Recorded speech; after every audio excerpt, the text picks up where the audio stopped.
날이 새매 군인들은 베드로가 어떻게 되었는지 알지 못하여 적지 않게 소동하니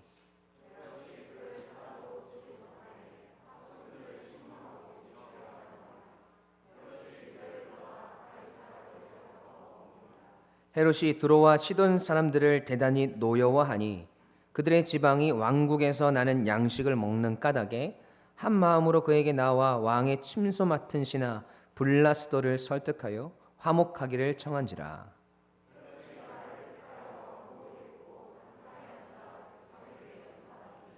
백성들이 크게 부르되 이것은 신의 소리요 사람의 소리가 아니라 하거늘.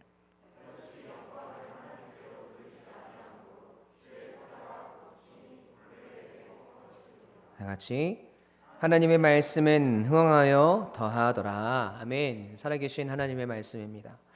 오늘은 복음의 전진을 이루라 13번째 시간, 헤롯의 죽음이 주는 의미라는 말씀의 제목으로 함께 은혜 나누기를 원합니다. 오늘로써 복음의 전진을 이루라 시리즈는 마무리되어집니다.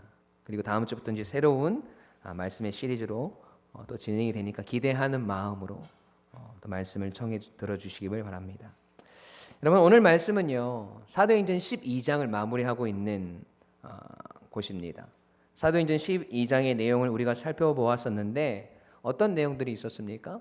이 초대교회에 불어닥친 비극과도 같은 일들이 생겨났죠. 예수님의 12제자 중에 한 명이었던 야고보 사도가 헤롯에 의해서 참수형을 당해서 순교합니다. 이 일을 통해서 그리스도인들을 싫어하던 유대인들이 기뻐하는 것을 보고 여세를 몰아서 이 초대교회의 수장이었던 베드로까지 잡아들여서 죽일 준비를 헤롯은 하고 있었습니다. 앞뒤 좌우로 16명의 군사를 배치하고 양손에는 쇠사슬을 채웠습니다. 감옥 안에서도 군사들에게 양쪽에 묶여있는 상황이었던 베드로였어요. 아무런 희망도 보이지 않았고 이제 죽음의 시간이 가까웠지만 호련히 임한 주님의 사자가 베드로에게 묶여있던 쇠사슬을 풀고 그를 감옥 밖으로 인도해내어서 안전한 곳까지 안내합니다. 자신에게 일어난 그 일이 환상인 줄 알았던 베드로가 정신을 차려보니까 모든 것이 놀라운 하나님의 역사였고 섭리였음을 발견하고 마가의 다락방에서 모여서 함께 기도하고 있던 수많은 성도들에게 이 사실을 알리기 위해서 한 걸음에 달려가죠. 그곳에 도착해서 문을 두드렸을 때 로데라 하는 여자아이가 베드로의 음성을 듣고 베드로가 옥에서 나왔음을 확신하고 들어가서 사람들에게 이 사실을 알리는데 사람들은 어떻게 합니까? 이 사실을 믿지 않았었죠. 오히려 그 여자아이를 미쳤냐고 나무라기까지 합니다. 그들은 베드로를 위해서 기도했지만 그 응답에 대한 확신과 믿음이 결여된 모습으로 그곳에 서 있었습니다. 베드로가 계속해서 문을 두드리자 설마 하는 마음으로 문을 열었을 때 정말 베드로가 거기 서 있는 것을 보고 정신이 나간 것처럼 놀라게 되죠. 그들을 만나 베드로는 하나님께서 자기에게 행하신 일들을 알리고 다른 곳으로 떠나갑니다. 그리고 이제 베드로의 시대는 마무리가 되고 바나바와 사울을 중심으로 사도행전의 스토리가 이어져 간다고 말씀드렸어요. 그런데 바나바와 사울을 통해 새로운 복음의 전진을 이루는 새 시대를 열기 이전에 성경은 헤롯에 대한 이야기들을 기록하고 있습니다. 사도들의 행적에 대해서도 이 성령의 역사에 대해서도 기록하기에 부족한 것 같은데 이스라엘 지역을 다스렸던 헤롯 왕에 대한 그것도 그의 죽음에 대한 내용들을 담아내고 있단 말이죠. 여러분, 그는 복음의 역사의 중요한 인물도 아니었고 그를 통해서 복음의 전진을 이룬 것도 아닙니다. 그죠? 로마의 통치권 아래에 있던 한 지역을 다스리던 분봉왕이었단 말이죠. 사도행전 12장을 통해 온통 헤롯이 진리와는 상관없이 법에 상관없이 자신의 마음대로 나라를 이끌어가고 사람들을 대했던 모습을 기록하고 있어요. 자기 기분에 내키는 대로 즉흥적으로 또 사람들의 눈치를 살피며 자신의 인생을 살아갔던 그의 모습이라는 것이죠. 하나님은 그런 인간의 횡포와 교만함들로 가득 차 있는 곳에서 인간의 계획을 초월해서 역사하시는 하나님을 드러내고 나타내는 것으로 사도행전 12장이 마무리되기에는 뭔가 찜찜하셨던 것 같아요. 그래서 이 사도행전을 기록한 누가를 통해서 확실하게 하고 싶으신 것이 있으셨어요. 그것이 무엇일까요? 헤롯의 죽음을 통해서 하나님께서 우리에게 주시고자 하시는 확실한 하나님의 뜻은 무엇일까요? 새로운 사도행전의 시대를 열기에 앞서 바나바와 사울을 통해서 새 시대를 열어가기에 앞서서 하나님께서 우리에게 철저하게 각인시키시고자 하는 그 말씀은 무엇일까요? 첫 번째로 하나님은 우리의 교만의 뿌리를 완전히 제거하기 원하신다는 거예요. 한번 읽어보겠습니다. 시작.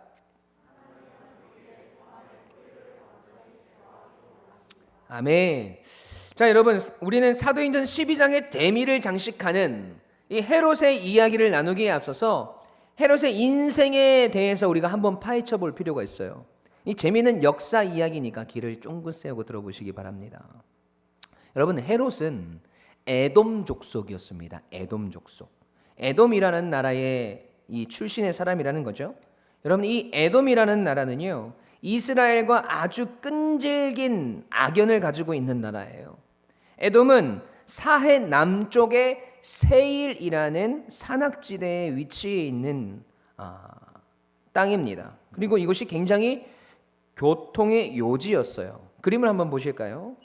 보시면 사해 남쪽에 에돔이라는 나라가 있죠. 그 위에는 이스라엘이 있고요. 이스라엘과 굉장히 밀접해 있단 말이죠. 여러분, 이 나라는 수리아와 메소포타미아 그리고 아라비아와 애굽을 연결하는 교통의 요지였고 군사적, 정치적 그리고 경제적으로 매우 중요한 위치를 차지하고 있었어요. 여러분, 중요한 위치를 차지하고 있다 보니까 다른 대안이 없는 꼭 이 나라가 필요한 그런 나라였다 보니까 그 나라의 사람들, 그들의 습성 자체가 매우 우월적이었습니다. 구약시대 때는요, 이스라엘 백성들이 모세를 선두로 해서 애굽을 빠져나와서 홍해를 건너잖아요. 그리고 가나안 땅을 향해 가지 않습니까? 그렇게 가나안 땅으로 가고자 할 때 이 교통의 요충지였던 에돔 땅을 통과해 가기를 원했어요. 왜냐하면 이 에돔 땅을 통과하면 바로 가나안 땅이거든요. 그런데 이 에돔 사람들이 이를 거절합니다. 그래서 돌아가야 했어요. 이스라엘이 북이스라엘과 남유다로 갈라졌던 분열 왕국 시대에는 기회가 있을 때마다 남유다를 배신하거나 괴롭혔어요. 특히 바벨론이 남유다를 공격할 때에는 앞장서서 침공까지 하였던 족속이 바로 이 에돔 족속이란 말이죠. 여러분, 이 에돔 족속의 조상이 누군지 아십니까? 에서입니다. 에서. 이 에돔의 뜻이 붉은이라는 뜻을 가지고 있어요. 이삭의 장자이자 야곱의 형이었던 이 에서의 별명이기도 해요. 창세기 25장 30절 말씀 함께 읽어보겠습니다. 시작. 야곱에게 이르되 내가 피곤하니 그 붉은 것을 내게 먹게 하라 한지라. 그러므로 에서의 별명은 에돔이더라. 아멘. 여러분, 그리고 창세기 36장에 보면 에서의 족보가 나옵니다. 거기에서도 이렇게 기록하고 있어요. 창세기 36장 9절 말씀 시작. 세일산에 있는 에돔 족속의 조상 에서의 족보는 이러하고. 아멘. 여러분, 에서가 어떤 사람이라고 성경은 기록하고 있어요? 여러분, 에서는 사실 굉장히 능력이 뛰어난 사람이었습니다. 사냥 기술도 뛰어났고 동생 야곱과 달리 아주 남성적이고 멋진 사람이고 카리스마 넘치는 인물이었단 말이죠. 그래서 아버지 이삭의 신임을 한 몸에 받았던 사람이에요.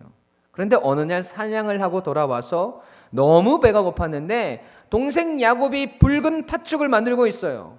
동생에게 그거 한 그릇 달라고 하니까 동생 야곱은 내가 이 팥죽을 줄 테니 형의 장자권을 자신에게 달라고 하죠. 그때 여러분, 에서는 그것을 대수롭지 않게 생각하고 야곱에게 넘겨줍니다. 성경에 보면 에서가 장자의 명분을 가볍게 여김이었더라 라고 기록하고 있어요. 하나님께서 지정해 놓으신 장자의 축복을 가볍게 여겼다라는 거예요.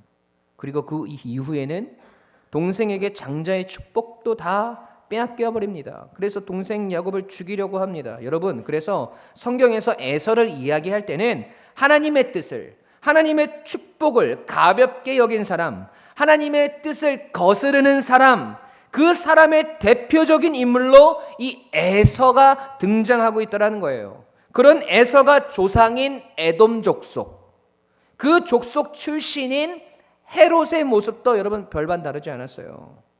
하나님의 뜻을 가볍게 여기고 거스르며 자신의 뜻대로 인생을 살아가는 사람, 자신의 유익과 이익을 위해서라면 법이고 뭐고 다 필요 없고 어떻게 해서든 자신의 야욕을 채워내는 사람, 여러분 그 사람이 바로 헤롯이었다는 것입니다. 여러분 사도행전에 등장하는 헤롯의 선대 분봉왕이었던 헤롯이 또 있죠. 사복음서에 그가 등장하는데 어디에서 가장 먼저 등장을 하는가 하면 바로 예수님의 탄생에서 헤롯이 등장합니다. 동방에서 별을 보고 아기 예수님께서 경배하러 왔다던 이 동방 박사들로 인해서 유대인의 왕으로 메시아가 오신다는 사실을 이 헤롯이 듣게 되죠. 헤롯은 자신도 아기를 경배하러 가겠다고 하면서 아기를 찾으면 자신에게 알려달라고 합니다. 그러나 동방 박사들의 꿈에 헤롯에게 돌아가지 말라는 지시를 받고 그들은 고향으로 곧바로 돌아가게 됩니다. 이 사실로 인해서 헤롯은 베들레헴과 그 모든 지경 안에 있는 산의 아이들, 2살부터 그 아래로 모든 산의 아이들을 다 죽입니다. 즉흥적이고 자기 멋대로며 자신의 왕권을 지키기 위해서 무자비한 살인도 서슴지 않았던 사람이었다라는 거죠. 사도행전에 등장하는 헤롯도 마찬가지죠. 유대인들에게 환심을 사기 위해서 야고보 사도를 참수하는 것을 마다하지 않았습니다. 더 기뻐하고 자신을 신봉하는 백성들을 보기 위해서 베드로까지 잡아다가 죽이려고 하였습니다. 베드로가 탈옥한 것을 알게 되자 그 자리에서 베드로를 지키고 있던 군사들을 다 죽여버립니다. 사도행전 오늘 본문 18절 19절 말씀 보시겠습니다. 함께 읽겠습니다. 시작.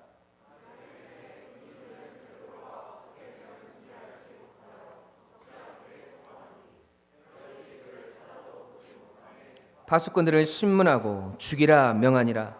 헤롯이 유대를 떠나 가이사랴로 내려가서 머무니라. 아멘. 다 죽여버려요. 여러분 그뿐 아니라 유대교를 믿지 않으면서도 성전을 짓고 유대인들의 마음을 얻으려고 하였습니다. 여러분 여기서 끝난 게 아니에요. 여러분 우리가 가이사랴라는 지명을 사도행전을 통해서 보았죠. 가이사랴, 이방인 최초로 성령을 받았던 이 고넬료라 하는 로마 백부장이 살았던 곳이 바로 이 가이사랴였죠. 여러분 이 가이사랴라는 동네는 원래 굉장히 낡고 오래된 어촌 도시였어요. 그런데 헤롯이 로마 황제의 마음을 사기 위해서 전 백성을 동원하고 군대를 동원해서 이 도시를 재건합니다. 그리고 그 도시의 이름도 로마 황제의 이름인 가이사랴로 바꾸고 도시 전체를 황제에게 봉헌했습니다. 로마 황제와 유대인들 모두의 환심을 사기 위해서 얼마나 많은 노력을 하면서 살았는지 모릅니다. 참 열심히 살았어요. 그래서 참 많은 것들을 얻었던 그였습니다. 그렇게 로마 황제의 신임도 유대인들의 환심도 사들였던 헤롯의 마지막은 여러분 그의 교만함의 절정을 보여줘요. 오늘 본문 20절 말씀 함께 읽어보겠습니다. 시작.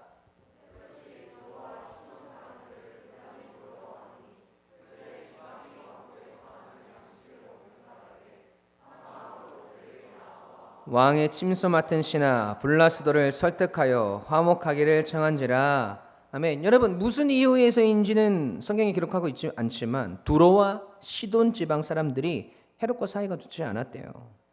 헤롯이 그 사람들로 인하여서 노여워하였다고 합니다. 그런데 두로와 시돈 사람들이 블라스도라 하는 신하를 통해서 헤롯과 다시 화목하여지기를 원해요.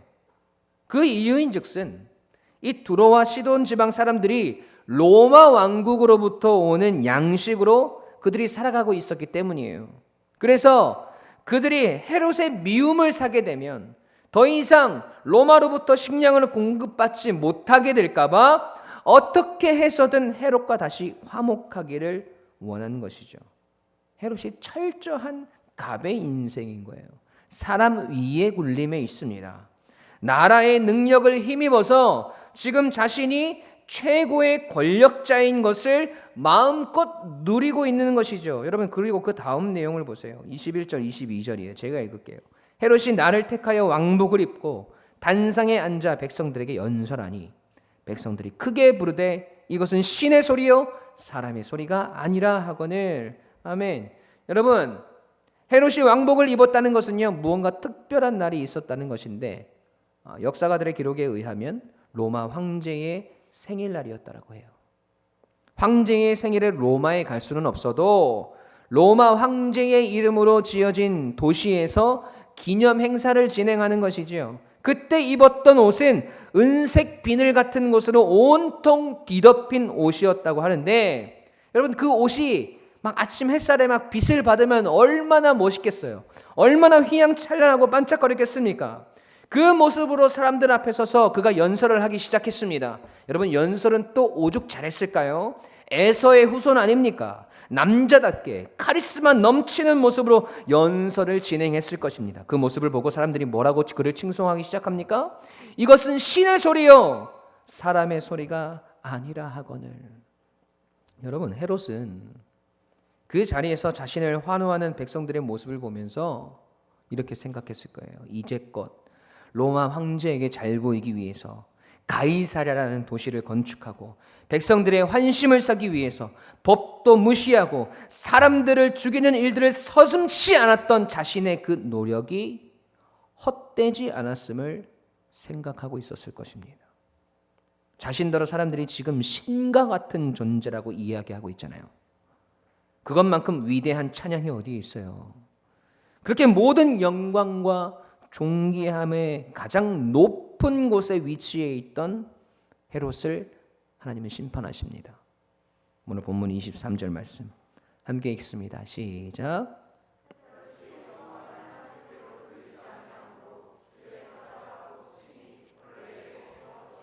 아멘. 여러분, 오늘 성경은 헤롯이 죽은 이유에 대해서 우리에게 설명하기를 그가 하나님께 영광을 돌리지 아니함으로 라고 말합니다. 이 순간뿐만 아니라 헤롯의 전 인생에서 그랬다는 것이죠. 자신에게 주어진 모든 영광과 존귀함을 자기 자신을 위해서 또 자신이 노력해서 얻게 된 결과라고 굳게 믿고 있고 그것을 즐겼다는 거예요. 여러분, 교만 중에서도 이런 위대한 교만이 어디 있습니까? 그런데 여러분, 우리가 주목해야 할 것은 지금 헤롯이 그의 교만함으로 인해서 죽게 된 사건이 어느 시기에 등장하느냐를 우리가 유심히 생각해 봐야 돼요. 여러분, 우리가 사도행전을 처음부터 묵상하면서 하나님께서 인간을 그들의 죄악 때문에 직접 처단하신 사건이 지금까지 2번 나왔어요. 오늘 헤롯을 죽이신 사건과 그리고 하나가 더 있었죠. 어떤 사건입니까? 어느 사건이 처음이었어요? 아나니아와 삽비라 사건. 여러분 기억하세요?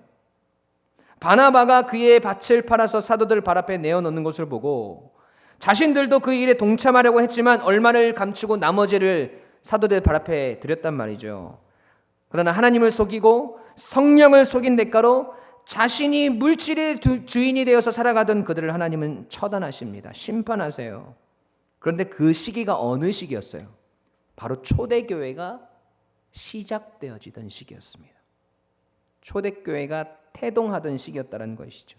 성령의 역사가 일어나고 복음의 능력들이 펼쳐지고 교회 안에 모인 공동체들이 모두 한마음 한뜻으로 기도하고 서로 돌아보았던 시기였어요. 그때 하나님은 교회 속에 죄가 침투하여 들어오는 것을 원치 않으셨던 거예요. 여러분, 헤롯의 죽음의 사건도 마찬가지예요.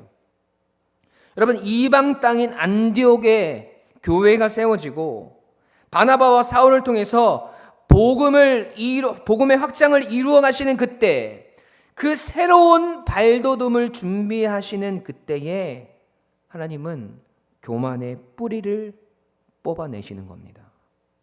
헤롯의 죽음을 통해서 교회에 경고하고 확실한 증거를 보여주시는 거예요. 누가 진짜 신인가? 누가 진짜 너희를 다스리는 이신가? 하나님은 헤롯을 죽이시는 사건을 통해서 모든 교회와 성도들에게, 그리고 이 세상에 하나님이 유일하신 하나님이심을, 이 세상에 그 어떤 신들이 있다고 사람들이 이야기해도 유일한 신은 하나님이심을 드러내시는 거예요. 여러분, 우리의 삶 가운데 이러한 교만함들을 뿌리 뽑아야 합니다. 여러분, 하나님께서 우리에게 새로운 날들을 허락하세요. 그리고 우리를 통해서 복음의 전진을 이루며 교회의 부흥을 이뤄 가시길 원하는데, 여러분, 우리 속에 아직 교만함들이 남아있지는 않은지 점검하셔야 합니다. 헤롯처럼 나의 유익과 만족을 위해서 사람들의 눈치를 살피고 사람과 상황을 이용하고 내가 영광을 누리고 내가 형통할 수 있는 일이라면 법이든 뭐든 상관없이 수단과 방법을 가리지 않고 살아갔던 우리의 모습들이 아직 남아있지는 않습니까? 우리에게 좋은 것들을 주시고 은혜를 주셨는데 그 일이 마치 나의 노력과 나의 수고로 이루어진 일들이라고 착각하고 있지는 않습니까? 여러분, 오늘 헤롯의 죽음을 보면 우리는 경각심을 가져야 해요. 아직 우리 속에 남아있는 작은 교만의 뿌리라 할지라도 여러분 뽑아버리셔야 합니다. 그리고 우리에게 새로운 시대를 여시고 새로운 교회의 부흥을 이루시는 하나님 앞에 겸손함으로 나아가야 합니다. 하나님이 우리의 유일한 인도자 되시며 피난처 되시며 우리의 주인이심을 고백하는 하루하루가 되어야 합니다. 여러분, 그렇게 하나님을 바라보며 하나님을 인정하며 살아갈 때 하나님은 우리의 삶 가운데 위대한 하나님의 역사와 새 날들을 허락하실 것입니다. 오늘 우리의 아픔과 고통과 환난은 사라지고 새로운 교회의 역사와 새로운 삶의 역사들을 써내려 가실 것입니다. 여러분, 저는 그 속에 여러분이 있기를 소원합니다. 새로운 부흥의 시대를 여시는 하나님은 그 속에 우리의 교만이 침투해 들어오는 것을 원치 않으심을 여러분 잊지 마세요.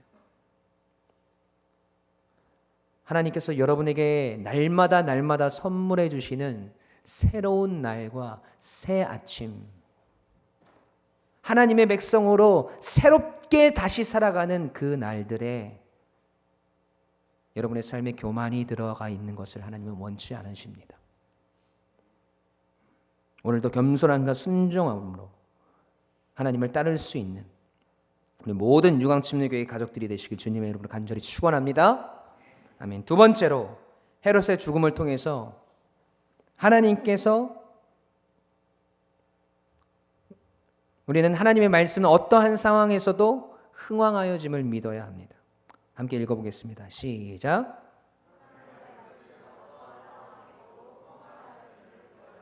아멘. 자, 여러분, 우리는 사도행전 12장을 시작하면서 교회 안에 불어닥친 비극과 같은 일들을 바라보았어요. 헤롯에 의해서 야고보 사도는 참수형을 당하고 순교하게 되고 베드로도 옥에 갇혀서 죽을 날을 기다리고 있고, 하지만 하나님은 그분의 계획을 이루어 가셔야 했습니다. 그것은 이방 땅의 교회가 세워지고 모든 열방 족속들이 하나님을 알게 되고 하나님을 믿게 되는 것을 원하셨습니다. 그래서 베드로를 옥에서 꺼내시고 그분의 역사가 계속되어짐을 보여주셨습니다. 그리고 헤롯을 심판하시는 사건을 통해서 그분이 유일하신 하나님이심을 교회와 우리의 마음 가운데 뿌리 박혀 있는 교만들을 뽑아내고 새로운 부흥의 시대를 열어가기를 원하셨어요. 여러분, 그래서 오늘 말씀의 마무리는 어떻게 되나요? 함께 읽어보겠습니다. 시작. 하나님의 말씀은 흥왕하여 더하더라. 아멘. 여러분, 지금 이 난리가 난 상황 가운데 하나님의 말씀은 어떻게 되고 있다고요? 흥왕하여지고 더하여졌다라고 이야기합니다. 여러분들, 흥왕하여라는 말이 좀 생소하실 수도 있는데 헬라어로 아욱사노라는 말인데 그 뜻이 커지다, 자라다, 증가하다의 뜻이 있어요. 그리고 하나의 뜻이 더 있는데 달이 차다의 뜻이 있어요. 달이 점점 차올라서 결국 보름달이 되듯이 계속해서 증가하고 커진다라는 뜻이에요. 여러분, 더하다는 말은 헬라어로 플레디노라는 말인데 그 뜻이 많아지다, 배가 되다의 뜻이 있습니다. 그러니까 하나님의 말씀은, 그 말씀의 역사는 단 한 번도 멈추어진 적이 없다는 것이에요. 계속해서 커지고 증가하고 배가 되고 열매 맺고 많아진다는 것입니다. 여러분, 그리고 지금도 그 역사는 계속되고 있고 하나님의 말씀은 여전히 풍성하게 열매를 맺어가고 있어요. 여러분, 성경이 기록되어진 그때에만 하나님의 말씀의 역사가 계속되어지고, 여러분, 지금은 멈춰진 것이 아니라 여전히 지금 우리의 삶 가운데, 우리 유광침례교회 가운데 그 말씀은 흥황하여지고 더하여지고 배가 되고 커져가고 있습니다. 여러분, 이 사실을 믿으십니까? 여러분, 지금 사도행전에서 말씀이 흥황하고 더하여지는 때를 여러분 잘 보십시오.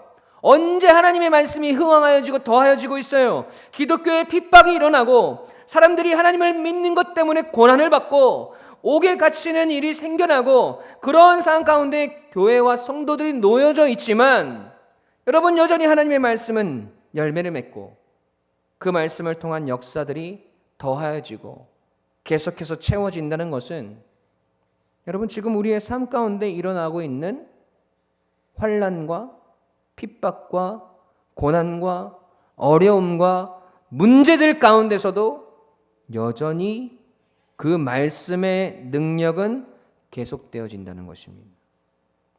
그 일을 하나님은 이루어내신다는 거예요. 여러분, 그러면 우리는 이런 질문들을 던져볼 수 있습니다. 그렇다면 하나님은 우리의 고난과 환난과 핍박과 수많은 문제들에 아파하고 힘들어하고 있는 우리와는 전혀 상관없이 하나님의 말씀만 흥황하고 더하여지면 되는 것인가? 라고 의문을 품을 수도 있습니다. 그렇잖아요. 여러분, 지금 이 난리통에 사람들은 죽어나가고 교회는 어려움을 당하고 있는 판국에 하나님의 말씀과 역사는 계속되어지고 더하여지고 있는 거잖아요. 우리의 아픔과 절망에는 하나님의 눈을 돌리시지 않으시고 그 역사만 계속되면 된다는 것이 정말 이기적인 하나님의 모습인 것 같지 않습니까? 예를 들어서 이런 마음을 우리가 품을 수 있어요. 나는 진짜 힘들고 고난 가운데 내 인생을 살고 있는데 교회에 왔더니 교회는 너무 즐거워요. 너무 행복해 보여요. 교회에는 부흥의 역사가 일어나고 있어요. 그게 싫어요. 왜? 내가 힘드니까. 왜? 내가 아프니까. 왜? 내가 괴로우니까. 하나님을 향한 예배는 계속되어지고 그 예배를 통해 수많은 성도들이 은혜를 누리고 있는데 나는 그곳에 동참하는 것이 힘들어요. 왜? 그렇게 할 기운도 없으니까. 내 상황이 어려우니까. 여러분, 그런데 이런 생각을 가지신다면 우리는 아직 우리 하나님에 대해서 잘 모르고 있는 겁니다. 왜 하나님께서 그 환난 속의 아픔과 절망 속에 고난과 역경 속에 우리를 두셨는지 여러분 그 이유를 잘 모르시는 거예요. 여러분, 하나님의 말씀이 흥황하여지고 계속해서 더하여지는 역사가, 그 역사 속에 여러분 누가 있었어요? 사도들이 있었어요. 교회에 새롭게 세워진 7 집사가 있었고 일꾼들이 있었습니다. 죽음을 각오하고 하나님의 말씀을 전했던 하나님의 사람들이 그 속에 있었다라는 거예요. 하나님의 말씀의 흥황함 속에, 더하여짐 속에 그들이 있었어요. 그래서 하나님께서 베드로를 옥에서 꺼내신 것이잖아요. 사람들이 투옥되었을 때도 계속해서 하나님께서 기이한 역사를 일으키셔서 그들을 옥에서 나오게 하신 것 아닙니까? 병자들에게 나음이 있고 귀신 들린 자들이 귀신이 떠나가는 역사가 일어난 거잖아요. 그래서 우리가 그 복음의 역사와 하나님의 말씀이 흥황하여지고 더하여지는 일들에 동역자로, 거룩한 도구로, 위대한 증인으로 우리를 부르신 것 아닙니까? 핍박과 고난 가운데 있었지만 그들이 계속해서 전진할 수 있었던 이유가 여러분 무엇이었는지 아세요? 하나님의 말씀의 역사는 계속되어진다는 믿음 때문이었습니다. 나는 지금 이지영이 되고 요 모양 요꼴이지만 나의 연약함과 나의 부족함과 나의 아픔과 나의 고통과는 상관없이 이 세상을 향한 위대하신 하나님의 계획은 계속될 것이라는 믿음, 계속되어야 한다는 그 믿음을 통해서 여러분 그들은 계속해서 전진할 수 있었고 말씀의 역사의 도구로 사용되어진 것이지 않습니까? 왜냐하면 여러분 그들은 보았어요. 목격하고 경험하고 목도했어요. 예수님께서 죽음을 이기시고 부활하시고 그들에게 나타나셔서 직접 하신 말씀, 그 뜻을 직접 들었습니다. 오직 성령이 너희에게 임하시면 너희가 권능을 받고 예루살렘과 온 유대와 사마리아와 땅 끝까지 이르러 내 증인이 되리라 하시니라. 내 증인이 되리라 하시니라. 내가 하는 일들을 너희가 보게 되리라. 이 세상적인 관점에서 증인으로서 살아갈 수 없을 것 같은 상황들이 계속해서 그들에게 몰려올 때도 그들은 그 말씀을 믿을 수밖에 없었습니다. 성령께서 그들에게 임재하셨고 그들을 깨닫게 하셨고 복음을 말하게 하셨고 그 역사 한복판에서 하나님의 일들을 직접 경험하게 하셨습니다. 그것을 바라보고 믿었기 때문에 하나님의 뜻을 쫓아 그 말씀을 위해서 살아가는 말씀의 사람들이 되어집니다. 한 마음으로 함께 기도하고 서로를 돌아보고 사랑하였습니다. 교회는 계속해서 부흥을 이루었고 작은 일이라 할지라도 교회를 위해서 최선의 헌신을 드렸고 자신의 것을 다른 사람에게 나누어 주는 것을 아까워하지 않았습니다. 여러분, 이런 역사들이 하나님의 말씀이 흥하여지고 더하여지는 역사들의 단계였다라는 거예요. 다시 말해서 초대교회의 사도들과 그리스도인들의 삶 가운데 가졌던 하나님의 말씀에 대한 확신과 믿음으로 말미암아서 여전히 고난 가운데 있지만 아픔과 고통의 환경들이 주변에 산재해 있지만 그것들이 그리스도인들로 하여금 복음의 전진과 확장과 말씀에 흥왕하여짐을 믿는 것을 가로막는 것들이 되지 못했다는 것입니다. 여러분 그럼 봤거든요.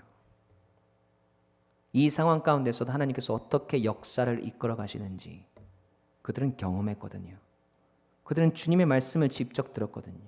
성령께서 행하시는 일들은 그들이 직접 바라보았거든요.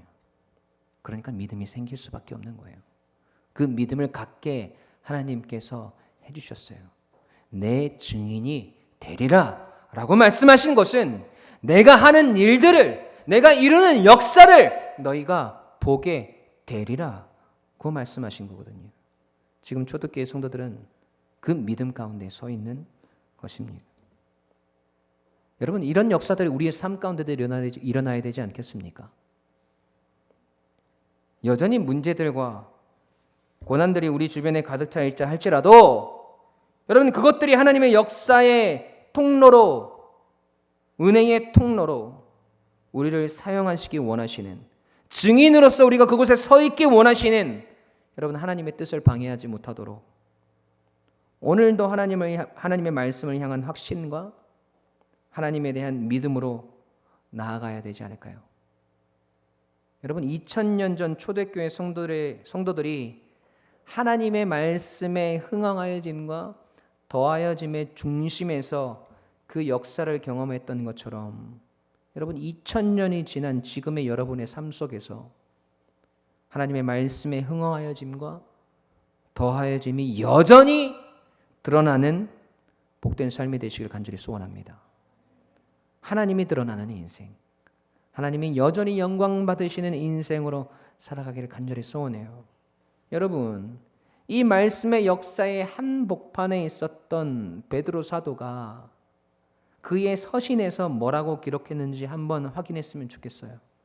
흩어져 있는 그리스도인들에게 쓴 편지의 내용이거든요. 베드로전서 1장 22절부터 25절까지의 말씀이에요. 제가 쉬운 성경 버전으로 함께 읽어드릴게요. 베드로 사도의 말을 잘 들어보세요. 이 모든 말씀의 역사를 경험했던 베드로 사도의 말이에요. 여러분, 진리에 순종하여 자신을 깨끗하게 하였고 진심으로 형제를 사랑할 수 있는 마음을 갖게 되었으니 이제는 온 마음으로 서로를 깊이 사랑하십시오. 여러분은 다시 태어났습니다. 이 새 생명은 죽어 없어질 것으로부터 난 것이 아니라 결코 죽지 않는 것으로부터 생긴 것입니다. 여러분이 다시 태어난 것은 영원한 하나님의 살아있는 말씀에 의한 것입니다. 이는 성경에 기록된 말씀입니다. 모든 인간은 풀과 같고 그들의 권력도 들에 핀 꽃과 같으니 풀은 시들고 꽃은 떨어지나 주님의 말씀은 영원히 살아있다. 이것이 여러분에게 전해진 말씀입니다. 그 전해진 말씀이 여러분 삶 가운데 열매 맺어지고 있습니다. 여러분, 주님의 말씀은 영원합니다. 풀은 마르고 꽃은 시들어도 주님의 말씀은 영원히 살아있어요. 마르고 시든 여러분의 삶 속에서도 이 말씀은 영원히 살아있고 여전히 역사하며 여전히 흥왕하여지고 더하여질 것입니다. 여러분, 그게 서운하십니까? 여전히 변하지 않는 악조건 속에서 여러분, 이 믿음을 우리가 잃지 않고 살아갈 때에 이 말씀의 주인공이 여러분이 되리라 확신합니다. 여러분, 그 역사의 한복판에서 은혜를 맛보는 살아계신 하나님의 능력과 은혜를 날마다 경험해내는 여러분의 삶이 되시길 주님의 이름으로 간절히 축원합니다. 여러분, 마르고 시든 우리의 인생 가운데 여전히 하나님의 말씀은 살아 역사합니다.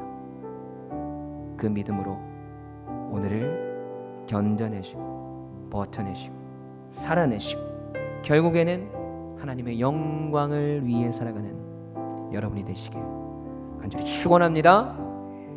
아멘. 우리 함께 찬양하겠습니다.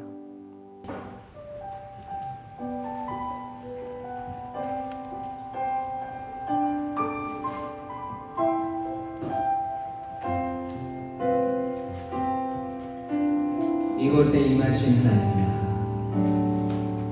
이곳에 임하신 하나님 나라, 가난한 마음으로 바라보리라. 먼저 그 나라 그 뜻 구하며 나의 삶들이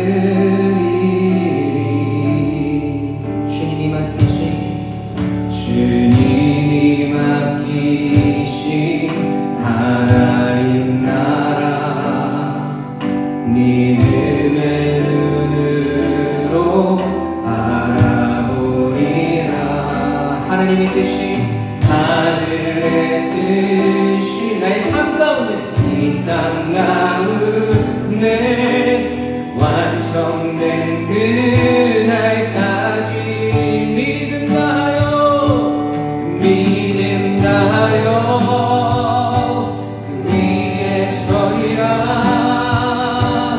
하나님의 나라는 무너지지 않으리.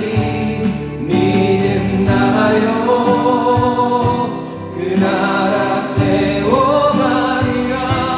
주님 곧 오실 때까지 주님이 맡기신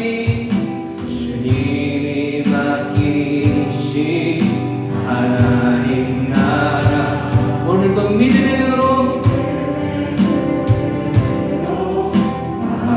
바라보리라.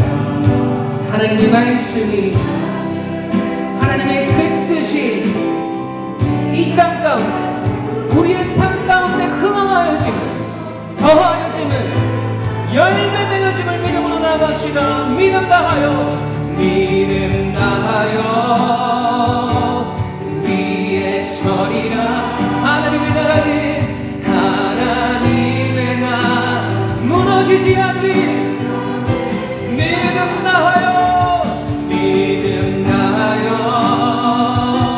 그 나라 세워가리라. 주님 곧 오실 때 우리 다시 한번 믿음 다하여 믿음 다하여 아멘. 영원하신 하나님의 나라가 하나님의 나라는 무너지지 않으리.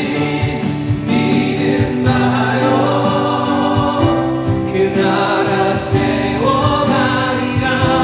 주님 우리 성도의 고백으로 우리 어머니 목소리로 하나님께 올려드리겠습니다. 믿음 다하여 믿음 다하여 그 위에 서리라. 아멘. 우리 믿음의 손을 주님께로 들고 우리의 손을 주님께로 들고 고백합시다.